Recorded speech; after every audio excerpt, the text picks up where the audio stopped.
নমস্কার বন্ধুরা, সুমিতার হেসেলে সবাইকে স্বাগতম।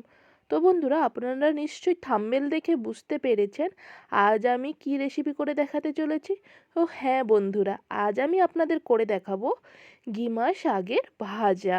তো বন্ধুরা, বেগুন আর গিমা শাক আর লঙ্কা আমি বাগান থেকে তুলবো। আজ চলুন, চলে এসেছি গিমা শাক তুলতে। তো এই যে দেখতে পাচ্ছেন এখানে আগাছার সঙ্গে ভেতরে ভেতরে ছোট্ট ছোট্ট নরম গিমে শাক হয়েছে। এই দেখুন, আমি বেছে বেছে যে সরু সরু পাতাগুলো, ওইগুলোই হলো গিমা শাক, কিছু তুলে নিব। এই দেখুন কত কচি কচি বেশ কলি বেরিয়েছে। আমার গিমা শাক তোলা হয়ে গেছে। এরপর চলে যাব লঙ্কা তুলতে। কিন্তু বন্ধুরা, এইগুলো কিন্তু ঘরের গাছের লঙ্কা, যেমন দেখতে গুণ সেরকম রূপেও। এই দেখুন কেমন লম্বা লম্বা হয়েছে লঙ্কাগুলো। তো বাড়ির সবজির স্বাদই আলাদা। তো এখান থেকে আমি বেশ 3-4টে মতো কাঁচা লঙ্কাও তুলে নিব। এই দেখেছেন বন্ধুরা কত কলি এসছে লঙ্কার। এরপরে আমি চলে যাব বেগুন তুলতে। এই যে উঁকি মারছে, এই যে বেগুন আমি তুলে নিব। সোজা চলে যাব এবার আমি রান্নাঘরে। সোজা চলে এসেছি রান্নাঘরে। প্রথমে আমি আপনাদের গিমে শাকগুলো কীভাবে বাছা হবে ডাঁটি থেকে, ওটা আমি দেখাবো। শুধু ডাঁটিটা রেখে এই কচি কচি পাতাগুলো এইভাবে সাইড থেকে তুলে রাখতে হবে। ডাঁটি দিতে পারেন, আমি ওপরে নরম কচি ডাঁটিগুলো নিব, আর নিচের বয়স্ক ডাঁটিগুলো আমি নেব না, ওগুলো খোঁচার মতো খেতে লাগে।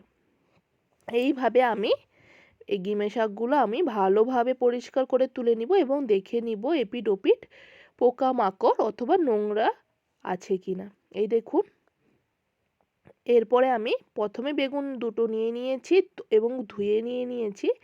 এবার আমি ছোট ছোট আকার করে কেটে নিব। আপনারা চাইলে বড় আকার করেও কাটতে পারেন। আমার একটু তাড়াহুড়ো ছিল, তাই আমি ছোট করে কেটে নিচ্ছি, যাতে করে আমার রান্নাটা তাড়াতাড়ি হয়ে যায়। আপনারা চাইলে চৌকো চৌকো করেও কাটতে পারেন। আমি এইভাবে গোল গোল স্লাইস করে দিচ্ছি এবং কিছুটা আমি আবার আপনাদের দেখানোর জন্যে কুচিয়েও নিচ্ছি। এরপরে আমি কাঁচা লঙ্কাগুলো ধুয়ে নিয়েছি।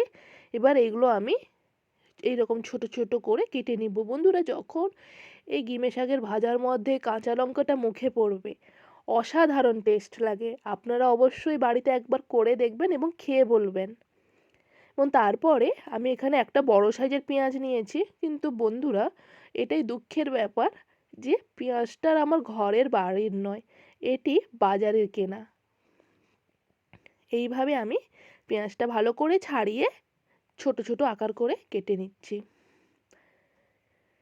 এটা যদি বাড়ির হতো তাহলে কত ভালো হতো, তাই না? সবই বাড়ির সবজি, ঘরের লাগানো, নিজেদের হাতে। এরপরে আমি চলে যাব, একটি প্যান নিয়ে নিচ্ছি এবং তাতে দিয়ে দিব 2 চামচ, চা চামচে 2 চামচ সাদা তেল। ভালোভাবে গরম করে নিব। আপনারা চাইলে সর্ষের তেলও ব্যবহার করতে পারেন। গরম করে তাতে দিয়ে দিব কুচিয়ে রাখা লঙ্কা কুচি এবং পেঁয়াজ কুচি, এবং মিডিয়াম আঁচে আমি এটি ভেজে নিব 4 মিনিট মতো। আপনারা বেশি ভাজতে যাবেন না, শুধু একটু ক্রাঞ্চি ভাবটা যাতে চলে যায় এইভাবে ভাজলেই হবে, লালভাবে যেন না ভাজা হয়। আমার ক্রাঞ্চি ভাবটা চলে গেছে। এরপরে এতে আমি যোগ করব কুচিয়ে রাখা বেগুন। আমি কুচিয়ে ভালো করে একবার ধুয়ে নিয়েছিলাম। এই যে ছোট ছোট বেগুন, বিচি হয়নি, কিন্তু খুব টেস্টি। ঘরের গাছে বেগুন, সার বিষাক্ত পোকা ওষুধের কোনোই দেওয়া হয়নি, তো সেই বেগুনের স্বাদ নিশ্চয়ই অসাধারণ হবে। তাতে আমি যোগ করব 1 চামচ লবণ, 1 চামচ হলুদ গুঁড়ো, এবং ভালোভাবে আবার আমি নাড়াচাড়া করে নিব। এবং এই সময় আঁচটা খুব হাই হিটে রাখবো, যাতে বেগুনটা আমার সেদ্ধ হয়ে যায়। এই সময় কম আঁচ রাখলে বেগুনটা সেদ্ধ হয় না এবং না সেদ্ধ হওয়ার একটি প্রবণতা চলে আসে। এই জন্যে আঁচটা আমি খুব হাই হিটে রেখেছি এবং আমি ঢাকা লাগিয়ে দিব 2 থেকে 3 মিনিট। ঢাকা খোলার পর আবার একটু নাড়াচাড়া করে নেব বন্ধুরা। এই সময় গ্যাসের ফ্লেমটা একেবারে কমিয়ে দিবেন। আমার বেগুনগুলো কিন্তু খুব ভালোভাবে সেদ্ধ হয়ে গেছে 80%। এইভাবে আমি ভালো করে একটু ভেঙে নিব বেগুনগুলোকে, যেভাবে আমি ভাঙছি হালকা হালকা আলতো হাতে এইভাবে আমি ভেঙে নিব এবং আবার আমি 2 থেকে 3 মিনিটের জন্য আবার চাপা লাগিয়ে দিব এবং ঢাকনা খুলেই তাতে আমি যোগ করব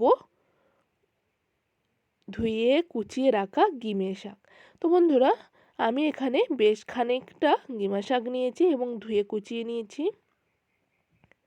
আপনারা চাইলে ডাঁটিও যোগ করতে পারেন, আমি ডাঁটি ছাড়া নিয়েছি। বন্ধুরা, আপনারা চাইলে বেগুন ছাড়াও করতে পারেন। বেগুন দিলে কি হয়, তেতো ভাবটা কম হয়। ছোট থেকে বড় বয়স্করা সবাই আনন্দ মুখে হাসি মুখে খেতে পারে, কিন্তু তেতো হলে বাচ্চারা তো নাক সিটকুনি দিবেই। সেই জন্যে আমি সবাই যাতে খায় এই কারণেই বেগুনটা যোগ করেছি রেসিপিতে। দেখুন বন্ধুরা, আমার সব কিছু সবজি প্রায় 100% কুক হয়ে গেছে। এইভাবে আমি কম আঁচে করে এইভাবে ভেঙেও নিব সবজিগুলো এবং ভালোভাবে এপিট ওপিট করে আমি একটু উল্টে পাল্টে দিব। দেখতেই পাচ্ছেন কত সুন্দর লোভনীয় হয়েছে রেসিপিটি। আমার ভাজা ভাজাও হয়ে গেছে বেগুনগুলো এবং কুকও হয়ে গেছে ভালোভাবে এবং শাকটাও এই একই প্রসেসও হয়ে গেছে। এরপরে আমার একটু মনে হলো স্বাদটা বাড়ানোর জন্যে বড়ি ভাজা দিই। তো আমি এখানে বড়ি কিছুটা আগে থেকেই ভেজে রেখেছিলাম। তো সেটা আমি হালতো হাতে ভেঙে নিয়েছি এবং এতে যোগ করলাম। আপনারা চাইলে নাও দিতে পারেন। আমি দেব না ভেবেছিলাম, কিন্তু স্বাদটা যাতে ভালো হয়, একটু ক্রাঞ্চি ক্রাঞ্চি ভাব আসে, ওই জন্যে এক্কেবারে কম আঁচ করে আমি লাস্টে তাকে শেষ প্রান্তে এসে বড়িটা যোগ করলাম বন্ধুরা। তো এইভাবে আপনারা বাড়িতে তৈরি করতে পারেন বেগুন গিমে শাকের ভাজা। তো বন্ধুরা, অসাধারণ খেতে লাগে। এইভাবে গরম গরম পরিবেশন করুন, গরম ভাতে প্রথম গালে গরম গরম গিমে বেগুন ভাজা। অসাধারণ টেস্ট হবে বন্ধুরা। বয়স্ক থেকে বাচ্চারা সবাই আঙ্গুল চেটে পুটে খাবে। তো এইভাবে আমি পরিবেশন করলাম এবং উপর থেকে ডেকোরেশনের জন্য আমি বেশ খানিকটা গুঁড়ো করে রাখা বড়ি ভাজা আবার অ্যাড করে দিব। ধন্যবাদ বন্ধুরা।